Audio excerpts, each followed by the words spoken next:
Thank you. Thank you, Madame Toastmasters and fellow Toastmasters. And sorry for the late arrival. My fault, probably. But anyways, let's start with some, I would say, kind of deep questions here. So I'm gonna start it in the order that I have here on my screen. And the first one on the list here is Martin. So this question is for you, Martin. What is your most beloved childhood memory?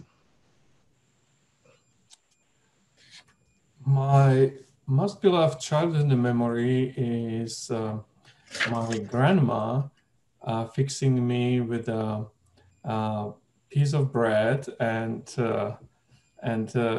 we loved it. It sounds weird, but there was this like fat lard and onions, and I was sent out on the street to play with my friends, and we played all day long and until dark, and we were always trying to figure out what to do next.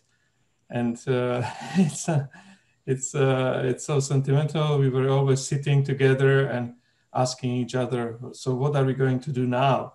And somebody eventually came with some crazy idea, so we went to explore some neighbor's backyard without permission, obviously, or go to the woods and play some war games and or make some kind of weaponry and go to the creek and try to catch a fish. So those are my most beloved memories, and I envision our kids could have similar.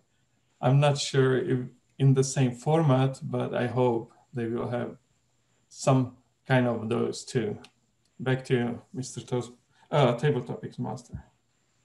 Thank you, Martin.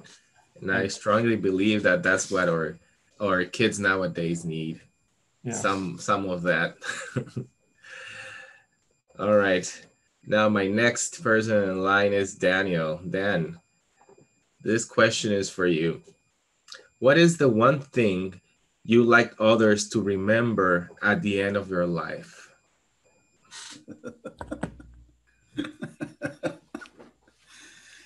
What do I guess that's kind of asking what kind of legacy might I wish to leave? Well, that's a good question. It's not something I perhaps don't really think about consciously every single day, but I certainly do try to apply myself in such a way that I'm doing things that are productive and useful. That's a little bit smaller question in a sense than this big scope one that you're asking. I mean, I could be pretty crass about it and just say, I don't really care. I'll be dead. But seriously, I think this is something that probably does kind of go through all our minds. We always I think we're wired to actually think this way in a sense. And the most basic fundamental way that we're wired for this type of thinking is, of course, instinctively it's to reproduce, and that's certainly one way that many of us do. But it's not the only way, because as you think about legacy, as you think about the influence that we have on the world, actually, and you see it a lot with parents. You see sometimes you see it really succeed, but oftentimes as well, you just see, well, gee, that individual that grew up is totally different from their parents, may be rebellious, who knows what. In the meantime, there are those who are teachers and do a lot of imparting of learning uh, through the mind, obviously, through the workings of the mind and through communication. And biology has sort of accounted for that, I think, by the evolution of humans so quickly and culture becoming such a great part of our living and of our existence. But I think it's still underappreciated just the extent to which we leave the legacy, not just biologically, but through our teaching. And of course, there's other things like deeds and setting an example, but I'll just keep the focus here on teaching, what we impart learning wise. Back to you, Mr. Table Topics Master. Thank you, Dan. All right. So my next one here on the list is Frank. Frank, this question is for you.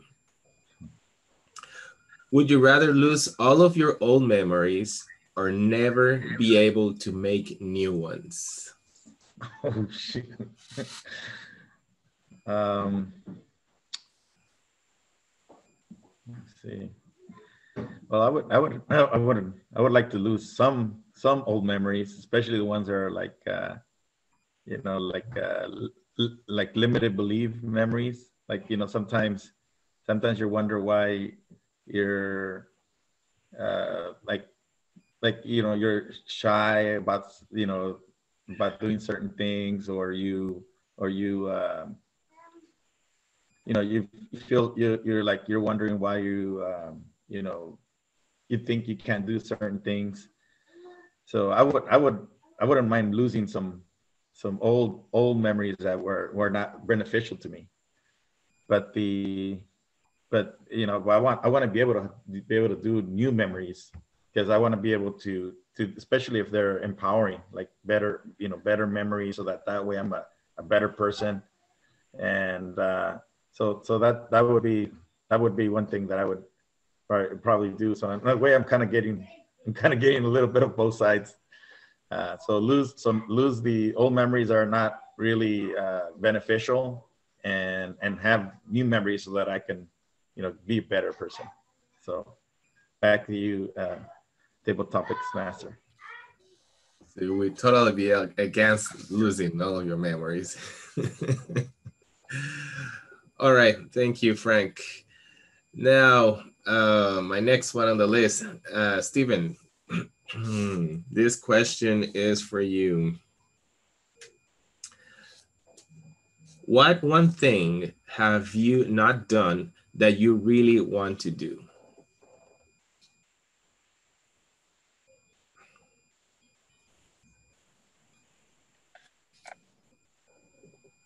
Ever since I was a young boy, I've always had the dream of climbing Mount Everest, strapping on a backpack full of just the goods that I need to climb that mountain, employ some Sherpas, and start traversing up the side of the Himalayas. I think would be something that I'd love to do. And I know just accomplishing it would be one of those memories that I don't think I could lose forever. When I really envision my life and the legacy that I want to leave, it's really being able to push myself farther and be more confident and show the people around me that I could take on the challenges that life has given me, whether if those are good, bad, ugly, and whatnot, and really just go the full distance. And so when I think of what I want to do that I haven't been able to do, I think it's really just go out and climb the different life's mountains or even the valleys, and go back and course correct where things aren't working, and figure out how I could become the best version of myself and carry that on through the community and sphere of influence that I have. And I think that's what I'm most passionate about, especially this time in my life during my own personal midlife crisis where things just aren't going well. Actually, I think they're going pretty well because I'm moving forward, and that's all that counts. Table Topics Master. Thank you, Stephen. Inspiring. All right, my next one on the list, Deanne, you're next. How do you define success? How do I define success? I'm going to combine this a little bit with a previous question about how do you want to be remembered? Some of you in this group remember a former member, Christy Davids. She was a longtime member of this club for like 13 years or something. And Christy sadly passed away a year ago. It was a year last week. And I had the honor of sitting with her the day before she passed in the hospital. And I asked her, because we knew there was going to be a memorial service, I asked her, how do you want to be remembered? Because I was going to say something at the service. And she said, you know, I just want to be remembered as a good friend. And I thought, that is such a great thing to aspire to be. And then it made me contemplate my own ability to do that. You know, am I a good friend? Am I there for people? But Christy most definitely was. And she envisioned that, you know, people, if everybody was like this, if everybody really cared for some other being around them and made their small sphere a better place, and our world, of course, would be a better place. So how do I define success? Yes, it's basically through that. Be the change you wish to see in the world. Leave this planet a better place than when you came. And I do believe that us as individuals, people, are, you know, one thing is to procreate for sure, but I also believe that it is our innately wired within us to become a better person ourselves, to self-actualize. Back to you, Table Topics Master. Thank you very much, Deanne. Awesome. Next one on the list, Ranjita. Ranjita, this question is for you. What are your favorite simple pleasures?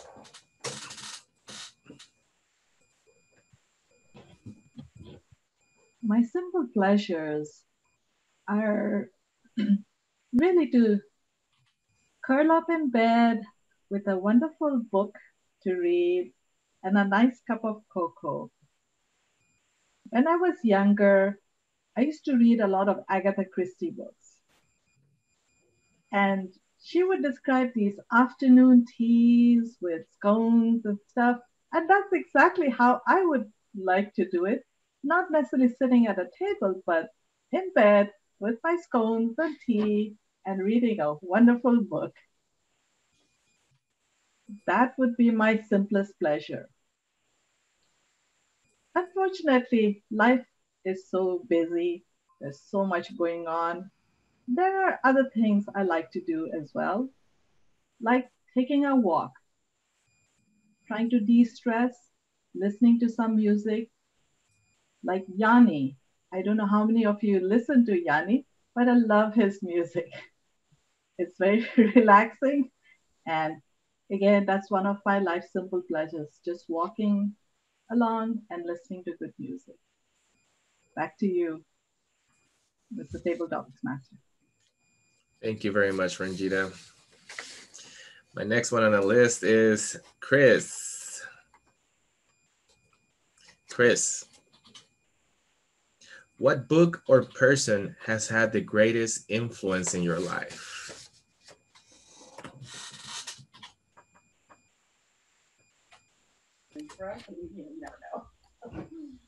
There's a book that I would encourage all of you to read called The Seven Habits of Successful People. I might be tweaking that a little bit, but I think that's correct. 7 Habits of Successful People. And I'm blanking on the author as well. I could send the author as well. But in that book, it is such a great description of habits that people who do get ahead, habits that they do every day.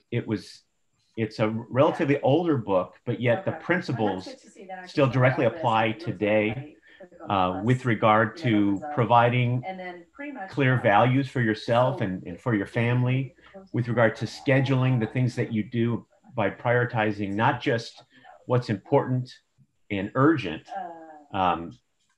but sort of separating the urgent from important.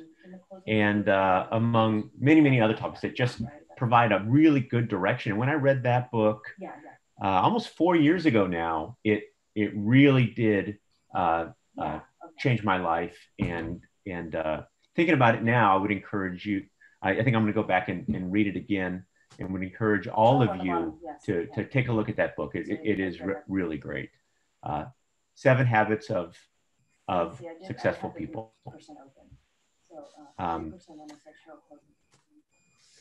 The other thing I've got to say, with the other topic, which was great, the simple pleasures. I've been thinking about I heard a tabletop or I think it was a TED talk, and she was talking about how humans are wired to be comfortable and seek comfort. So she was making the argument to kind of go against that and go where the friction is, which I agree with in a lot of cases, but I also think it's got to be balanced with that comfort. That the best way to go through life is to seek the high road, the rough road, but then along that road, take some breaks and enjoy some good coffee, a good glass of wine. That balance is the way to really go through life.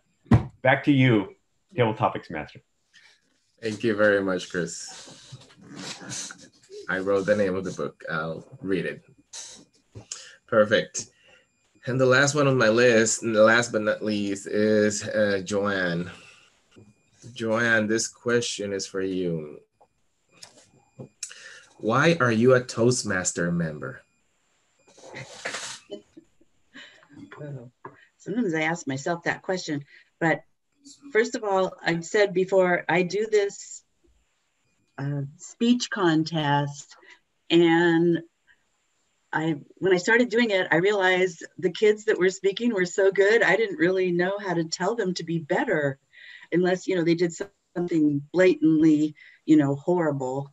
But I didn't really know how to coach them to be better. So that's why I joined. And I joined begrudgingly. I didn't really want to come here.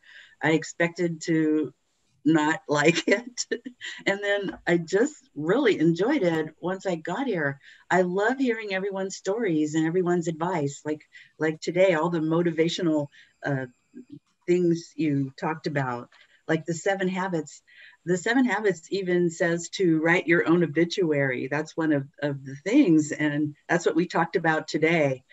And so I always get so much out of it. And in addition, I'm thinking a lot about speaking too. And it's fun to give a speech once in a while. But the problem is, sometimes when I went to that church service, I kind of notice now what people are doing wrong, which could be a bad thing. But overall, I just enjoy coming here. The stories, the speaking, the advice, and the inspiration. Back to you, Mr. Table Topics Master. Awesome. Thank you, Joanne. I agree with you as well. All right. So I went already through everybody, and so I'll get back to you, Madame Toastmaster. Thank you very much, everyone. Thank you, Jaime. I think those were really great ideas or topics. I'd like to give a minute to vote. So if everybody can vote, and maybe since there were so many topics, Jaime, do you want to just quickly say what those topics were and who gave the speech, and then people can send you a vote via chat?